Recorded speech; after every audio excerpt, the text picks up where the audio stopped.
Seahawks fans, wherever you may be. Welcome back for another edition of the Seahawks Playbook podcast. Join your host, Bill Alvstad, and co-host, sports writer and football analyst Keith Myers, as we talk Seahawks football.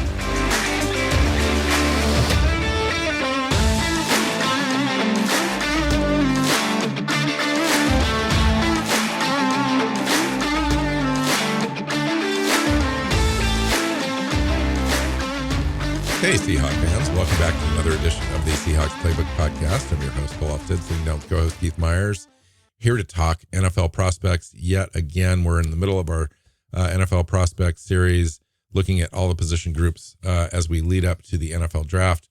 We've now come to the point of the conversation where Keith starts to get excited and shows up, with a smile on his face to these shows. Welcome in, buddy. Talking NFL draft eligible tackles in this show. We're talking offensive line finally. This is where I get excited, and I know that nobody else does. So I geek out over blocking, and I get that most people don't. So we'll try and keep this short and not let me just ramble on forever. This is an interesting draft class at tackle because it's not deep. There's not a huge number of guys, but those that are here could be really good. Yeah, interesting. Let's talk about Seattle first. Let's set this thing up, where Seattle is with their tackles. We know about the top, but where are we at overall? Well, yeah, so they've got the two starters in Cross and Lucas. Those guys aren't going anywhere. They looked fantastic last year as rookies, and they'll only get better. When you have, but they've got their backups too. They've got Forsyth, who's their swing tackle, who can play both sides. Played a little bit last year. Lucas got banged up a little bit late in the season. Forsyth came on, looked pretty good, like better than I think I expected. And so I think they like him in that spot. And then you've also got Jake Curran, who is a guy that started not last year, but the year before at right tackle for half the season. And he can run block with the best of them. Pass blocking is a different story, but he can run block like crazy. I personally think he should slide inside and be a guard, but he's still a viable backup at tackle because you could stick him at right tackle and you can move other guys around in order to fill in if you have a bunch of injuries. So 4 tackles deep makes it, unless you're moving Curran, you're not drafting a guy early. It's possible. I mean, Phil Haynes is up this year as a free agent. They seem to want to offer him 1-year contracts at this point. Gabe Jackson, we all know about Gabe Jackson. He also has a big cap number. Diminishing returns is evident there. They may to move on. He was straight up bad last year. Right. So it seems like Seattle's in the guard market this year, not the tackle market. But I think we'll talk about a few players here that maybe have an opportunity to kick inside. And Curran is the guy that can. Curran is also a guy that can kick inside, and so then you. So you take a guy in your own roster like Jake Curran, and you move him to guard, and he immediately takes over at your right guard position. I mean, that is an opportunity that might be looked at this offseason. I kind of hope they give him a chance to do that, and if they do give him a chance to do it, I hope he steps up and wins it because honestly, from what we've seen out of him, and he did a lot of guard stuff in the preseason and at camp last year. So we know he can do it. We know they've thought of it for him. I just think that it's where he naturally belongs. Okay. So now that we've taken a look at our own roster, where does that leave us in the draft? How do we frame this conversation as the type of players we're looking for and where we might add somebody to compete?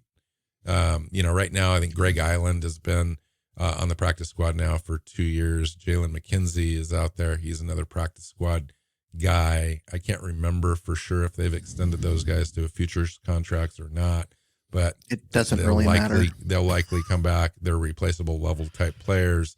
Yep. They could add somebody in the draft. Is there a roster spot potentially? I think there is because they like to have 5 tackles, especially when you've got one that can kick inside like Curran can. Are we looking for guys in this list that we're going to talk about today that can play 4 positions? That would be nice. So both tackle and offensive guard? Yeah. That would be nice. Guy that can back up guard and tackle. Just be that Swiss Army knife on the offensive line. That Another can, Jake Curran, essentially, maybe. Yeah. But what they're also looking, when you're 4 deep, if you don't find that guy in the draft, you're okay. You can go into this next season and not worry about it. And so we're looking at 6th round guys, which we may not even get to in this draft because there's just a lot of guys out there that are in this draft, and getting through all of them, Seahawks may end up drafting a guy that we're not talking about. Sure. All right. So if Seattle does shock us, and maybe they feel like a guy like Abe Lucas is somebody that they would think might contend and might be able to be a long-term solution at right guard on the team, would they go out and possibly select maybe a right tackle to play that position? I don't know. I'm just speculating, but I don't think so.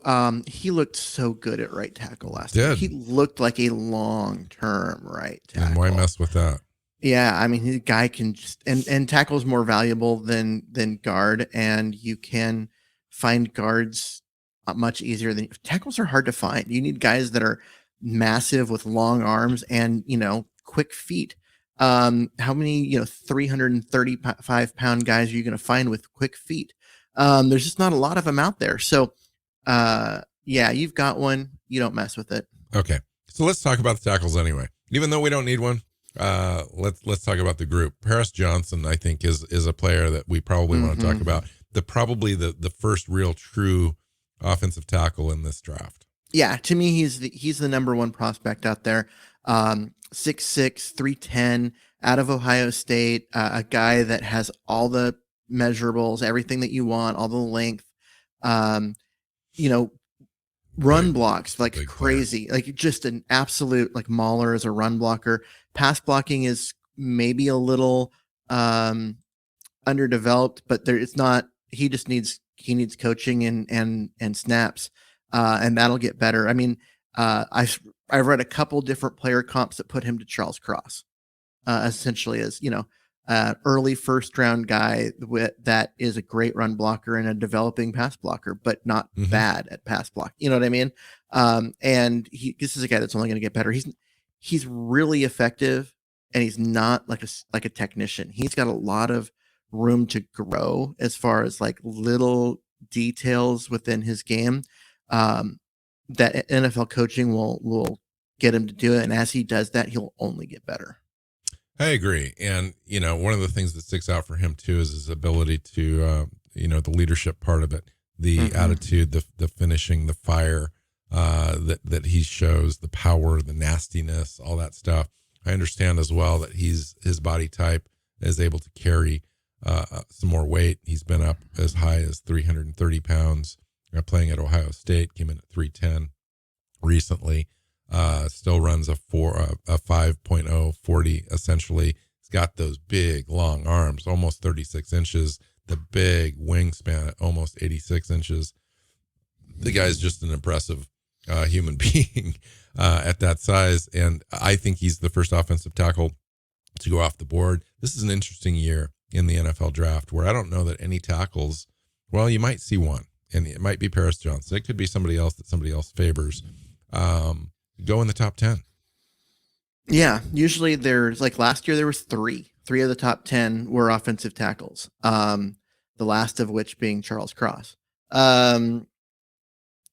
But in this one, I see Paris Johnson as the true one offensive tackle prospect that's top 10 worthy. That's not saying that we're not going to see a run on him in the first round, but it'll just be later than usual. Some folks have Peter Skoronski out of Northwestern in that first overall tackle, big board player. While he's impressive physically, athletically, intelligence, all those things that you're looking for, he's a little less long than you'd ideally like to have in a tackle, especially a left tackle prospect in the NFL. And so some, 32 not all, quarter-inch arms are saying that he might kick inside in the NFL. I'm one of those. 6'4", 32 and a quarter inch arms. That's not NFL tackle length. Does have great feet, does have supreme balance. The most NFL ready tackle in this prospect or in this draft class. I don't think he's kicking inside because a team can stick him at tackle right now and know that he's going to get the job done. I don't think he's a high ceiling guy though. So he's a guy that's going to come in and be good, but I don't know if he'll ever be great because he lacks that length. He's also been extremely well coached at this point. He's a technician. All the little details, all the hand placement, all the, the footwork. So there's not extra steps, the little things that goes into being a good offensive tackle, he's got. And so he's as good now as I think he's ever going to be.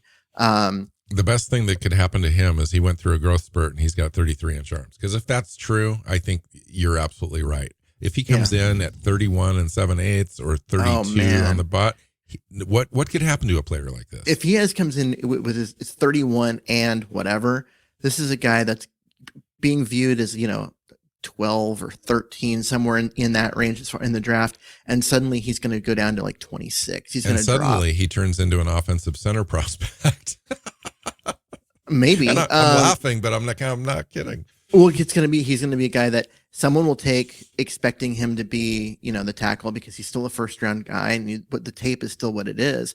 But the reason why he's dropping that low is because now you may have a hard time getting to, keeping the defensive players off their chest. And so being able to guys can outreach him. And so they're going to be able to push him back before he can reach them.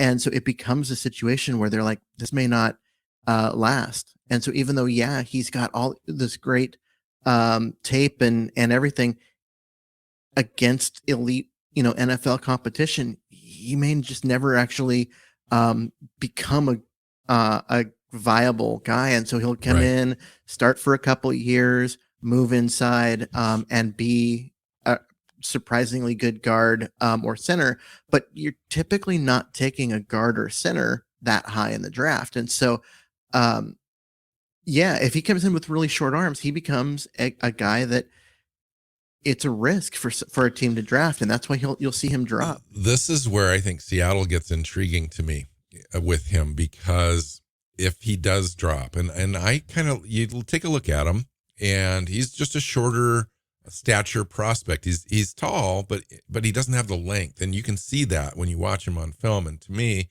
I think he projects inside with all those attributes. He's still a highly coveted player that you would choose.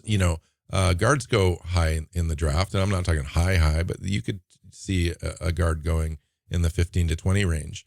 And if he's the best prospect at that position, and they focus on him kicking inside, it wouldn't shock me if Seattle might be in play. You can still play a player like this at guard, but he could also, in a pinch, go out and play tackle for you in the NFL as well. So Seattle might look at that with tremendous value. Let's just say at 20, a guy is hanging around at 20 like that, or they trade back a little bit and he's sitting there. That might be an exceptional option for them, especially if they're in play for a guy like Osiris Torrance, or some of the other guards at the top of the draft, John Michael Schmitz, for example. Maybe they see Peter Skoronski as being the best center prospect, even though he never played center. They value him that way, and he goes higher than people think. I don't know if he'd be a center prospect at that size. But to me, if he's got the shorter arms, I'd put him at guard. I'd put him at left guard. And you're right. If a guy gets hurt, and you can slide him from guard out to tackle, and he'll be able to hold his own out there. Yes. And you could do far worse than having a guy like this who knows that position really well and is a technician as far as what he does, being your backup. And you talk about positional value. It's where guys go at the top of the draft at the guard position or center or swing tackle. When you're talking about being the best prospect in the draft, it certainly wouldn't be crazy for me to see this. The top guards usually go at the back end of the first round, and I think Skoronski's going to go before that because I think he's an NFL ready tackle as far as what he does. You know what I mean? Like he may not have the arm length, but he is an NFL ready tackle in terms of his knowledge and his technical skill. So I think he's going to go before that. And I think then because he goes before that, he's going to be considered a tackle, but that doesn't mean that's where he's going to stick in the NFL long term. So if Seattle was in the market for a tackle in this draft, I think that they would be interested in a guy like Broderick Jones out of Georgia, 6'4", 310-pound, runs projected a 4.8 40. So similar kind of speed and attributes that Abe Lucas had on the outside. This is a guy that's great combo block kind of guy, stretch zone type of scheme fit. I think and a guy like that would be a great fit in Seattle if we needed a starting caliber tackle. Which they don't. But but yeah, I mean he's a fantastic athlete for a guy who's 310 pounds. He's the same height as Skoronski, but his arms are like 2 inches longer. Just to give you an idea of why we're talking about arm length. And this guy is going to knock it out of the park at the combine. This is what the combine is, what a guy like Broderick Jones is built for. So you go watch him. He looks great. He doesn't have a lot of body fat.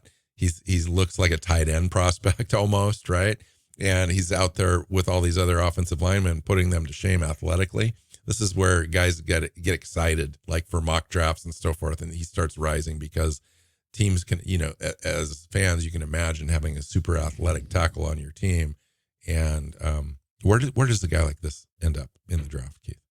Honestly, I think he goes, he's probably the number 2 tackle prospect. And so I'm thinking he's going to go 14, somewhere in the top half, easy. Yeah.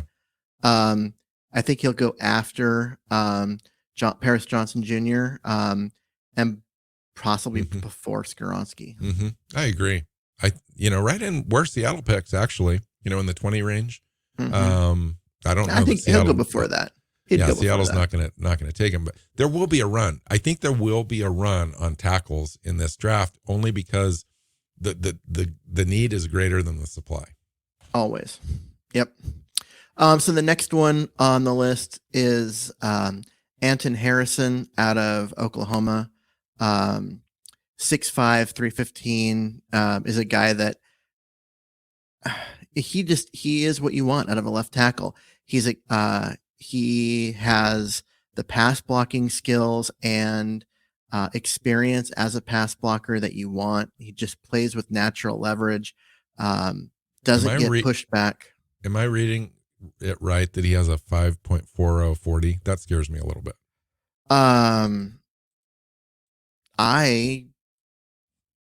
I guess maybe that is. I mean, you're not expecting it. I don't care if an offensive lineman can run in a straight line that fast. That's very true. What's his 5-yard split or his 10-yard split? Because all they need is to be explosive at the snap, and then that's it. That's all we need. But this is a guy. I mean, he played for Oklahoma, and that's a guy that allowed 4 sacks in 3 years.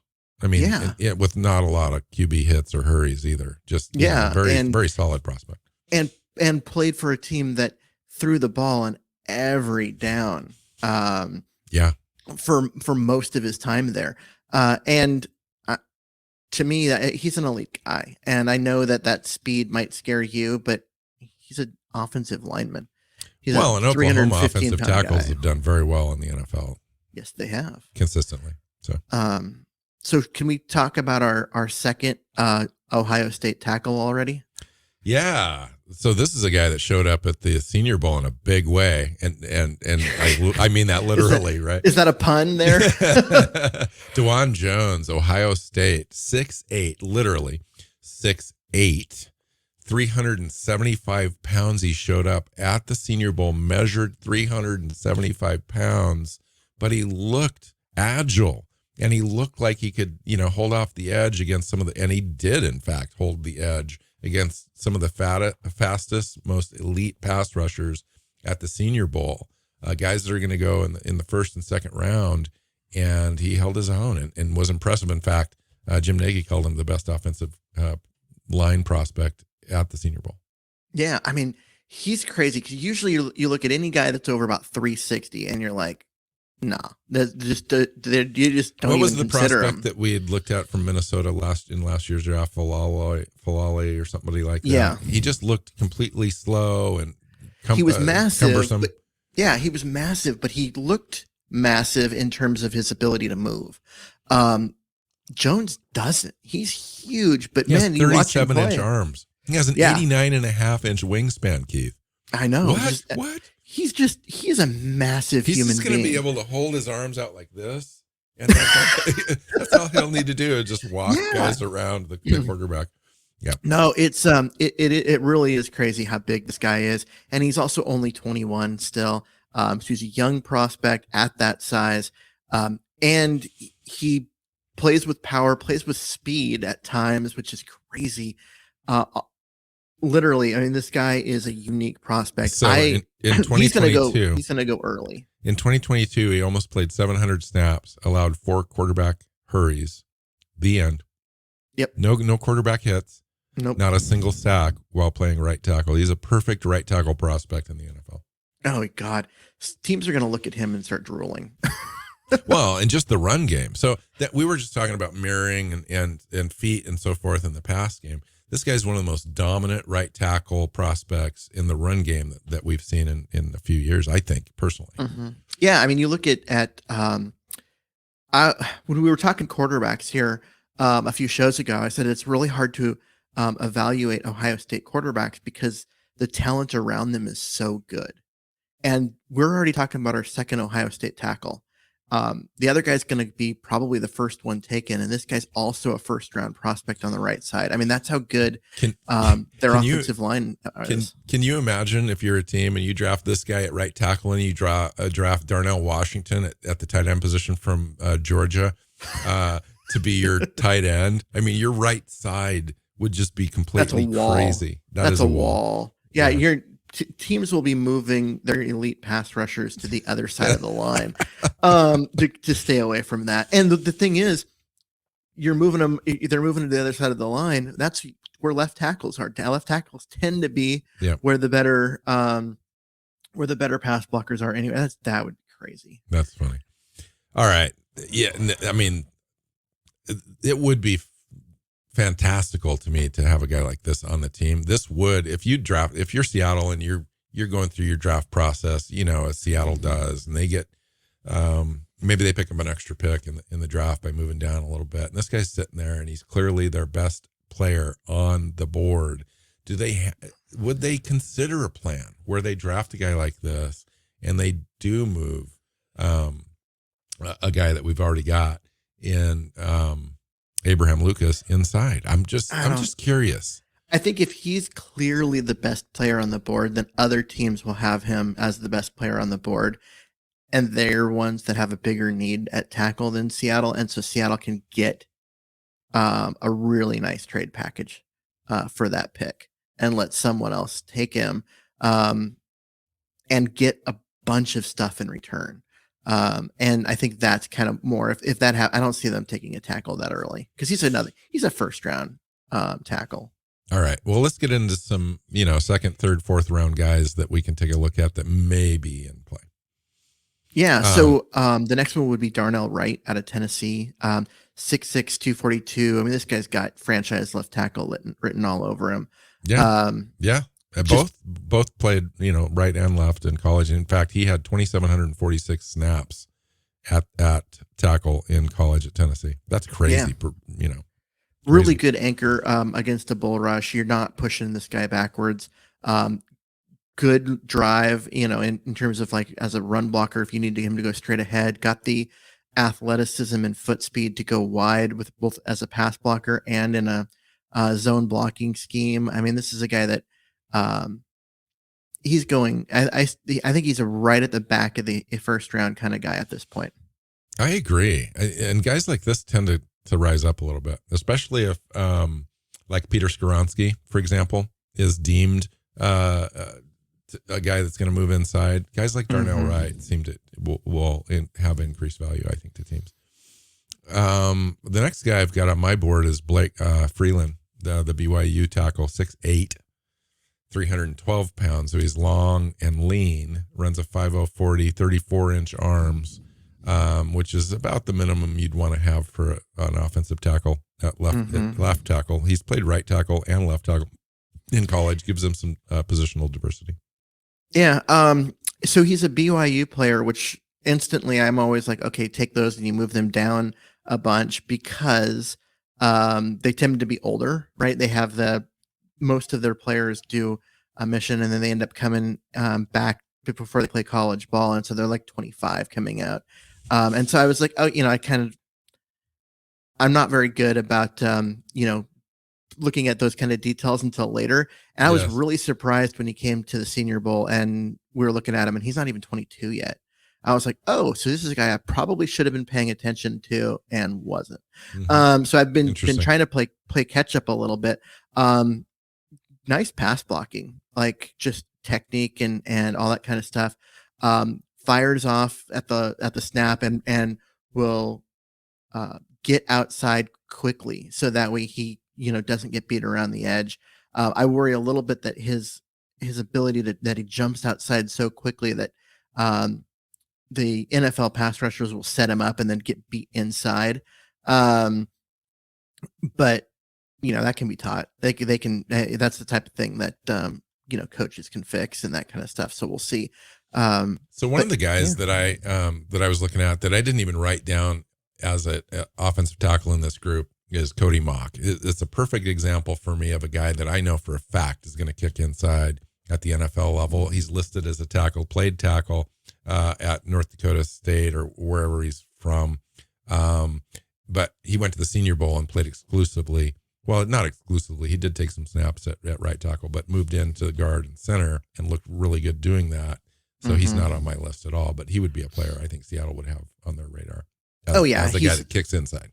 He's on a lot of NFL draft boards, but not as a tackle. He's listed as a guard, and that's where his future is. He's an older prospect. He's already 24, and so he'll drop a little bit. Plus, he's going to be moving inside to a position that he didn't play in the play at college. Correct. And North Dakota State doesn't exactly play elite competition. So there's lots of reasons why he's not going to be drafted early. I could see him going early round 3, but honestly, he's got a lot of things to like. I like the way he played. I think he's going to go earlier than that. He's going to be like this year's Quinn Miners, where he's now starting in the late, 3rd, 4th round, but he runs a 4.88 40, which is, pretty fast for a guy that's 305, 310 pounds at 6'6".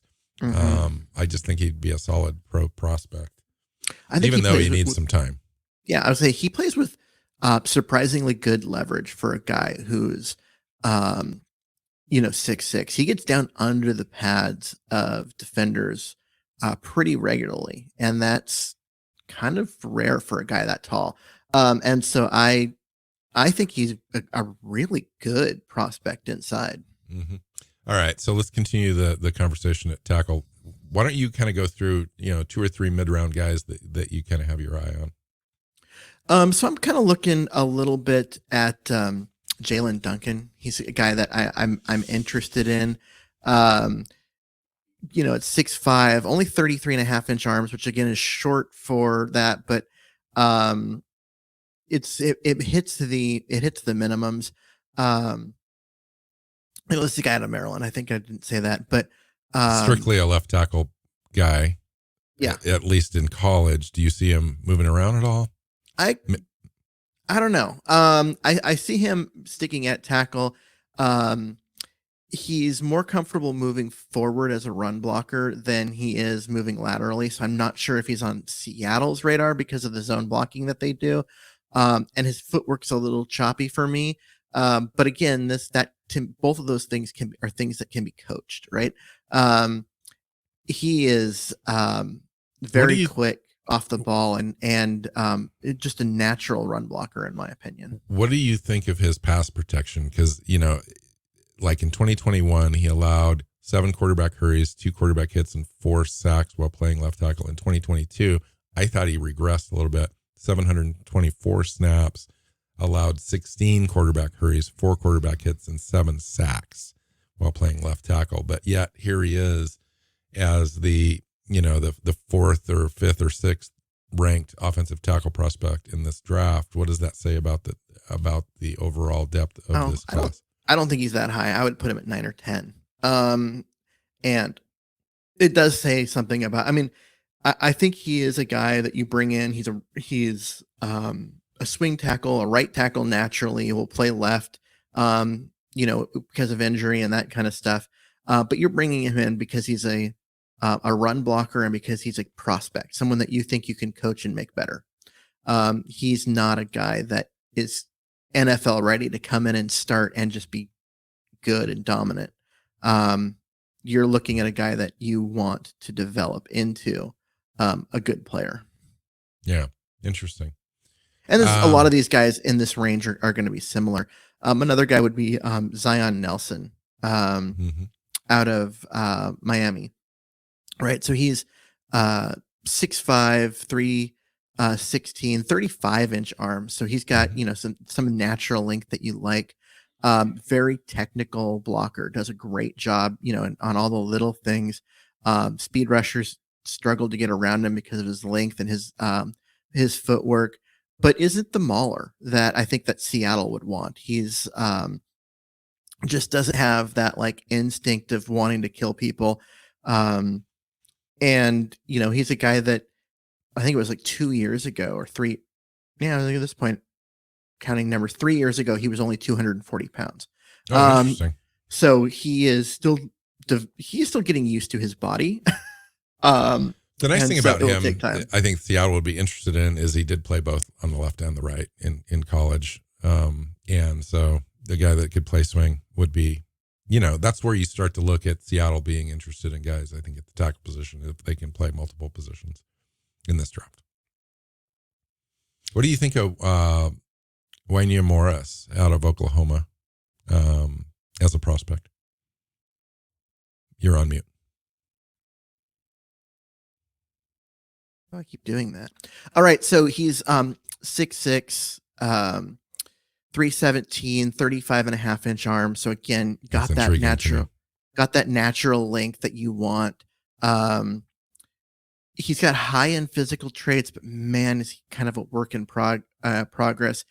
There's a lot of wasted movement in his feet. So you see him take steps that aren't necessary.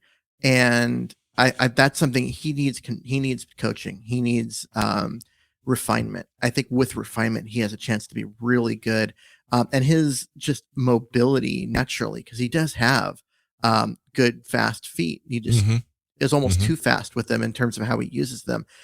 He's going to be a zone blocking like superstar. This is actually one of the prospects I like in this draft, and possibly a guy that you could take a look at in the 4th round, maybe 5th, as a good scheme fit for Seattle. A guy that has the great feet, a guy that's willing to be a physical player, a mauler a little bit, even at just 317 pounds. I think he has the ability, body type, to be able to go up a little bit. And add some weight and play right tackle in the NFL. Maybe left tackle, but I think right tackle would be a good spot for him. Yeah, I think one of the reasons why I like him and like him like for Seattle is because he is gonna, for non-zone blocking teams, right? Teams that play power a power man style blocking, they're not going to have him on their radar. Or if they do, he's going to be way down. Agreed.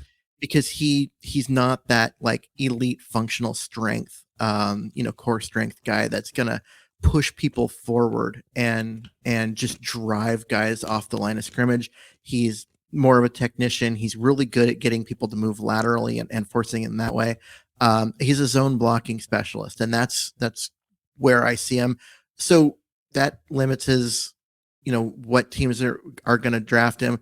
It's going to allow him to be out there later. I think he's a 4th round prospect. Ideally, but a guy that you could get maybe late for, and then develop him, have him be your swing tackle to play both sides, and get him a year of coaching and then see what he turns into. I'm very intrigued. I am too. I think this is where Seattle considers somebody like that, especially if he drops into the 5th round. We've got 2 5th-round picks. We've got some ammunition there to move up if we wanted to, if we identified him as a must-have, just as a guy that could compete. Maybe if you're moving Curhan inside, and that's your plan this year to take over for Phil Haynes, or even starting role, you could get a guy like this to come in and take over that role where he would be able to play both sides. Yeah, and so you end up with a situation where Forsyth is kind of reaching that point where, as a swing tackle, he's about to get out of his rookie deal, and therefore he gets a little more expensive. And do you really want to pay that much for a backup? And you start running into those things. If you can get a guy like this, you kind of reset the clock on having your swing tackle be on a rookie deal, and so you can have him as your 4th tackle this year and move up to your 3rd tackle next year, and it's kind of a good fit for him. Very similarly, I would say Ryan Hayes, offensive tackle out of Michigan.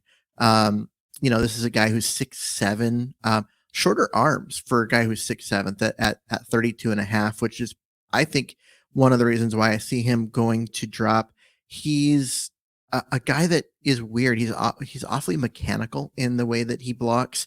He doesn't have that just kind of natural like mirror and just fluidity that you kind of look for as a guy that can just adapt to kind of what the other team does. But he's still an athlete. He can still move around pretty dang well. And if he can keep his pad levels lower, because he stands up too quickly, way too often. But if he can get coached to keep his pad level down, I think he's a guy that has a career as an NFL right tackle. To me, this is a perfect example of a guy that needs a year of putting in some weight training to get some functional strength, because I think that helps with that. Those things that you're talking about that he needs work on. And we'll see. Yeah, I like him. I like him in the same respect. I think Morris is more ready to go right out of the gate. He is. But this is a guy that you would take a look at in the 5th round or so. That could be a potential prospect for you down the road.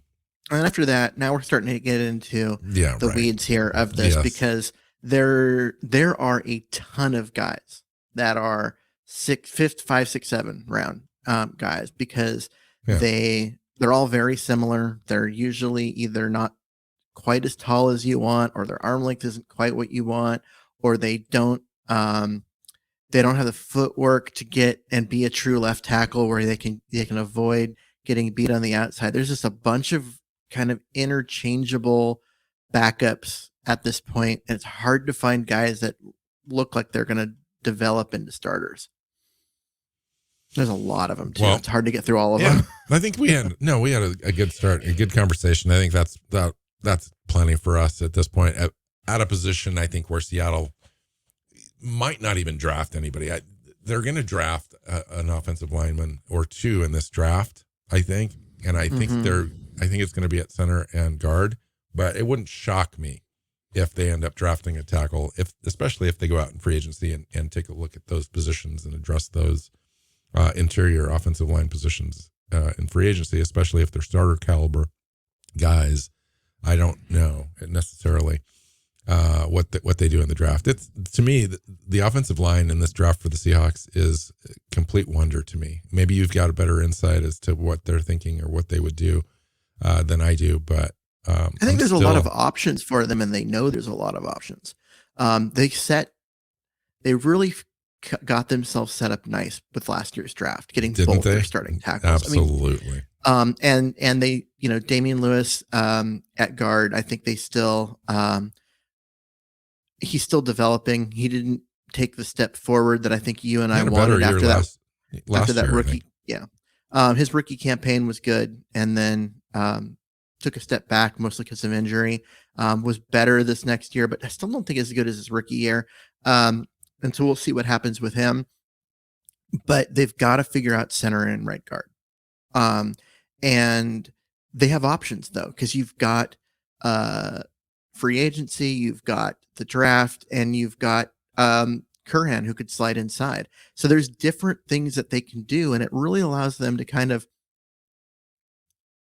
not worry about reaching or overpaying, even though it's a high need for them. They've got to get a center, and if they can get at least a draft hedge, someone like they did last year. I think if they can bring back Austin Blythe, you could do worse. I mean, Austin Blythe is not great. We know he gets blown back by guys like Aaron Donald, but everybody does. But they like him because he's very smart and instinctive player, uses leverage and so forth. He's an league average kind of player, but he fits their scheme really well. And so if they can bring a guy in, whether it be him or someone like him, that means they don't have that need where they have to go get a guy early at any of the spots, because you can move Curhan in. You've already got Blythe at center, and now you're just looking for, can you upgrade Curhan? Can you upgrade Blythe? Yes. And if things don't fall right for you, okay, you're okay going into the season with those guys as your starters. I agree. That's a great way to look at it. Yeah, cool. All right, fun conversation. Thank you. I knew this was going to be a harder one because Seattle just isn't perceived to be in the market this year, but you just never know. Yep. All right. Next show gets more interesting because Seattle needs a guard. Absolutely. They've got to fix right guard, because Gabe Jackson was great 2 years ago, but last year was not, and his cap number is huge. They have got to get way more out of that cap space. And that position. And Phil Haynes is unrestricted, so we'll see what happens there. I know Pete Carroll favors him, but we'll see. We'll see. All right. Find Keith on Twitter at Myers NFL. You can find me at NWCHawk. You know where the show's at. Hit that subscribe button and share it.